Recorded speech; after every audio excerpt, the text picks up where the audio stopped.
Hello, welcome to Fivearms. Today marks the first episode in my landmark exploration of all lower arm training methods. I have been training my forearms for about 5 years now. The majority of that time was spent following the basic advice anyone would receive from a fitness buff online worth their salt. Forearm extensions, forearm curls, grip work, and reverse curls made up the majority of my training for the first few years. And this is what I would recommend a beginner to focus on. The muscles targeted here are the largest and most visible muscles on the forearm, and the exercises are the most self-explanatory to perform. Now, being half a decade into my training, I have done a great deal of research into expanding my horizons, and I would like to begin sharing my journey with the wider public. Arm wrestlers, martial artists, and grip enthusiasts will tell you there is a lot more to forearm, wrist, and hand training than what I mentioned before.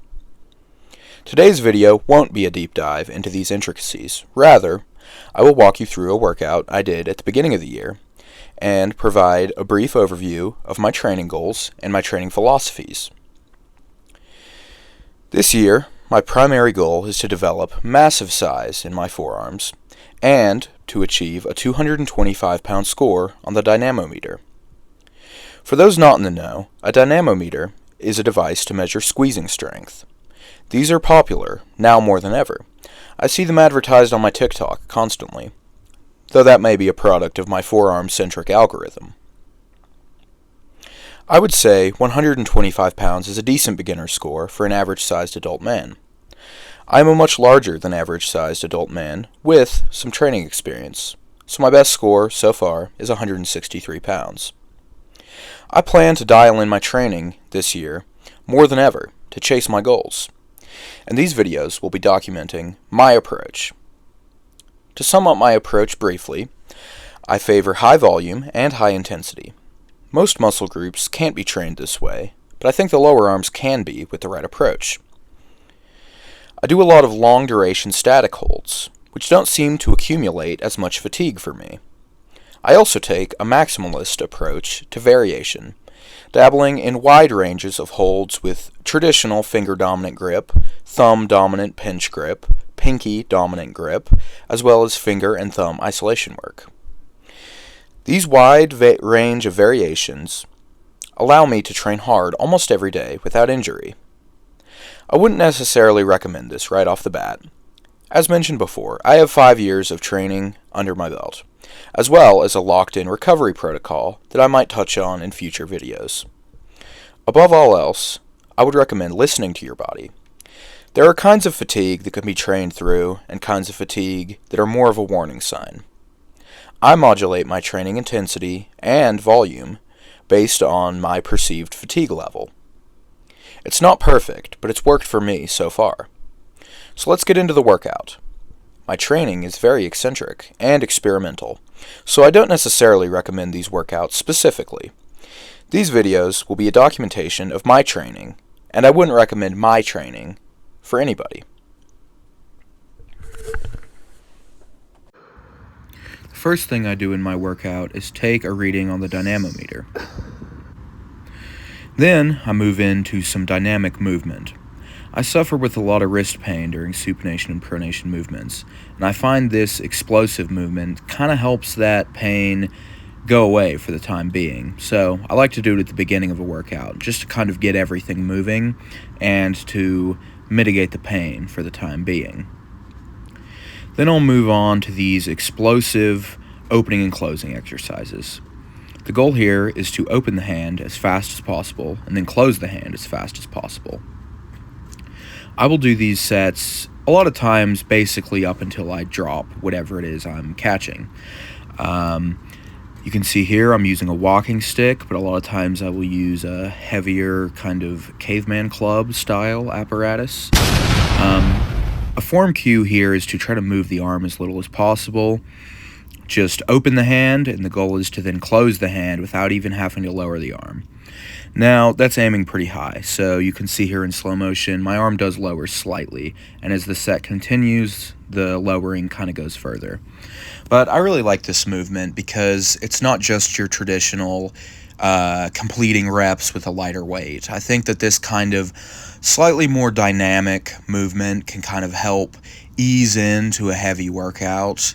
It's good to get your muscles, your joints, your tendons, all that moving, and it's good to move in ways that aren't just exactly what your baseline workout is. So in this workout, I do hand grippers and pinch grip and a few other things, but I think it's a good skill on its own to kind of sharpen this connection between the reaction time and the grip. So this is something I incorporate quite a bit. It's not something I ever really do serious weight with. It's just one of the things I do that kind of helps that mind-muscle connection at the beginning of the workout. So yeah, you can see here in slow motion, I'm kind of fast, not that fast, but that's kind of the point of this training. When it comes to grip in athletics, I think one of the most important things is being able to close your hand fast, and this continued training, ideally, will help me develop that. Then I'll do these kind of pulses, holding the weight in front of me and then holding the weight behind me. Just kind of helps wake up the wrist muscles. And this sort of just kind of rapid movement, I think, does a lot of good in terms of getting me overall warmed up. You can see there's kind of two different ways you can do this, demonstrated with the shadow. You can kind of shake the weight in your hand, or you can actually move the wrist. I do both. So then, after some warming up, you can see my dynamometer score goes up. Then, the next stage of my warm-up is what I've seen people call overcrushes. I take a hand gripper, not one super heavy. I use Captains of Crush, so I will usually use the Captains of Crush Guide, which is, I believe, 60 pounds, or the Captains of Crush Sport, which is about 80 pounds. Then the goal here is to close it and then crush it as hard as I can, as if I'm trying to break the hand gripper. I think that this, in particular, is a workout with a lot of carryover to the dynamometer. So then, usually at this point in my workout, I will apply some liquid chalk. You can see this brand here is the one I'm using today, and you can see some real-life grip application there, taking the top off, fingertip strength. I'm a big fan of liquid chalk. I think some people write it off as kind of a gimmicky and unnecessary thing, and probably is a little bit, but I find it to be much more useful than your traditional powder chalk. It's much easier to get it kind of everywhere on your hand. You'll see I put it on the back of my hands, in between my fingers, try to get it into every crease. And then you can either let it air dry, or you can do what I do. I will put it in front of a fan. That helps me keep my hands still, and if my hands are still while it dries, it kind of seems to help it get into all the creases. And it really provides a pretty potent adhesive effect. So usually I'll apply it once I'm kind of most of the way through my warm-up and getting ready to get into the serious stuff. So then you'll see another dynamometer gauge with the chalk, and it goes up again. Then this is one of the more eccentric things I do. This is working on my fingers side-to-side motion. This one in particular is to warm up the pinky. I do think that finger isolation work is worthwhile. Then right here, I move into my heavy set of the day. This is with the Captains of Crush 0.5, which I believe is 120 pounds. So I try to do pretty strict form here, trying to actually make the handles touch. I will move into doing partial reps once I fail, but I really try to get perfect reps done up until the point of failure, and then at that point I will move into partial reps and not worry so much about it. But I think that making sure the handles touch really do develop that like squeezing motion that's important for the dynamometer.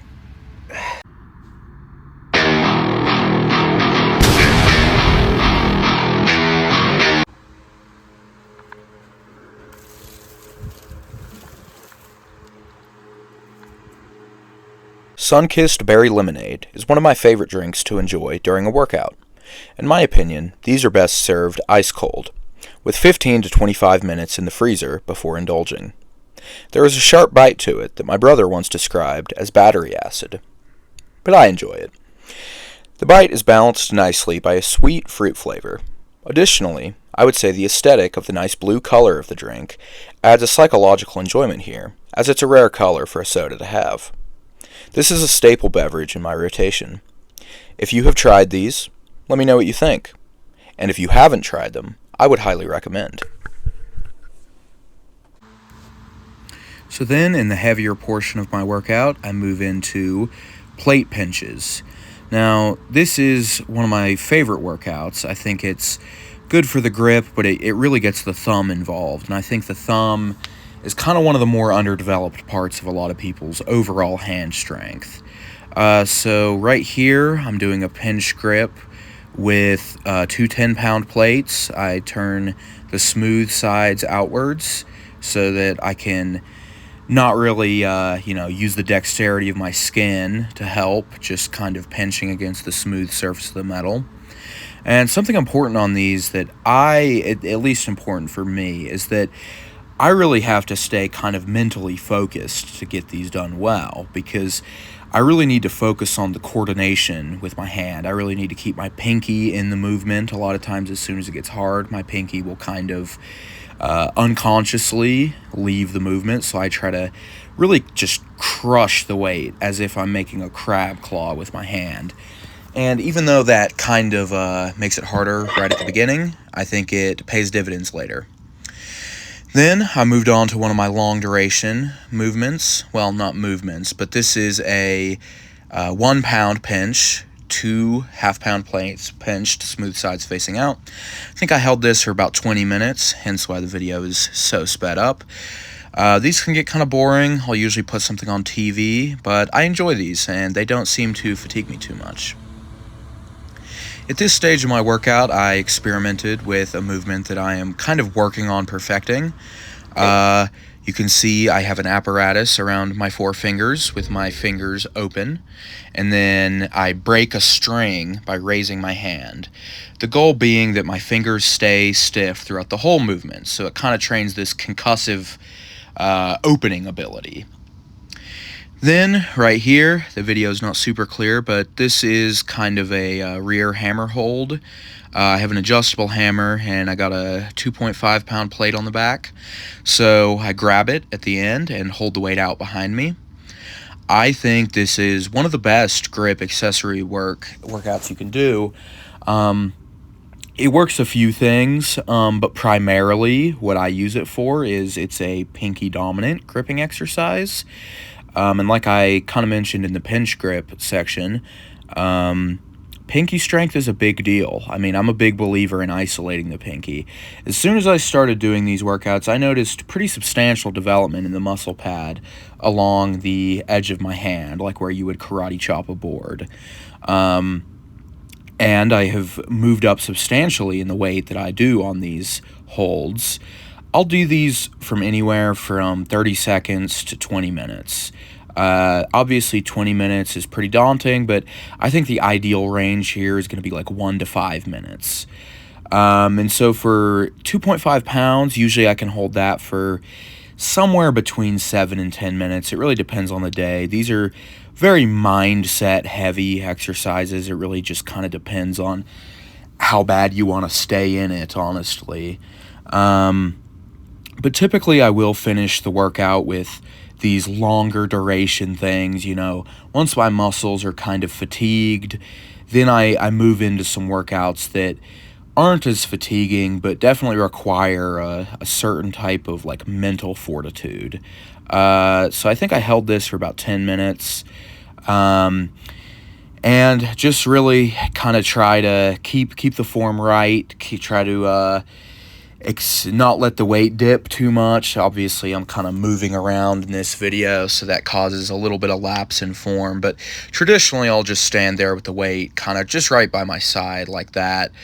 And I have started kind of moving around, moving my wrist, rotating during these long duration holds, just because I think it has an effect on kind of keeping everything a little bit looser. I think if you maintain that one rigid pose, sometimes I think it makes the workout a little bit more painful than it needs to be, because it kind of really starts to pry. I do allow myself to adjust, and it ends there.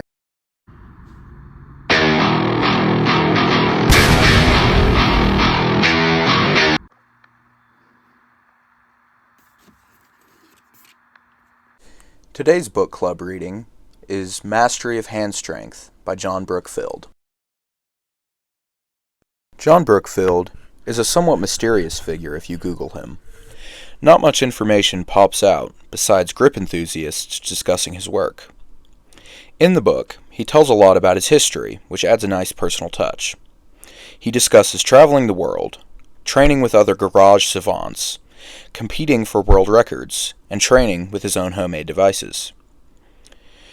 This book lacks a lot in the way of scientific knowledge. Instead, Brookfield provides a wealth of personal anecdotal experience. He has clearly spent his lifetime in the pursuit of fivearms. He discusses practical grip training for athletes, and while I think there could be better answers to the problem, he does provide some fascinating ideas that I hadn't considered involving grip under stress. He also has a deep well of knowledge about strongman-style feats of strength like bending nails, ripping decks of cards, and crushing raw potatoes. I find these more old-fashioned feats of strength to be a super fun and fascinating field of grip strength. This book is a short and easy read, with some repetition. I think it lacks some depth as it mainly focuses on grip strength and only briefly touches on extensor strength, rotation strength, forearm or wrist extension, wrist flexion, and abduction and adduction of the wrist. Despite these few shortcomings, I would highly recommend this book, and I would give it a 4 out of 5 rating. It gives an unbelievable level of variety in grip training suggestions with an unrivaled expertise and creativity on both exercises and devices for training. So if you have read this book, let me know if you agree with my appraisal. And if you are a grip training beginner, I recommend you get a copy of this before it disappears from print, as it's a relic of an older style of training that has great worth, in my opinion. This concludes today's episode of Fivearms. Let me know what you think. Feel free to criticize my training style. I make these videos to encourage conversation, and like I said, I am aware that my training style is a bit out there. So more than anything, I'd like to hear feedback, and I'd like to hear about your experiences training grip, or your experiences reading John Brookfield, or even your experiences drinking sun-kissed berry lemonade. So let me know, and stay tuned for the further adventures of Fivearms.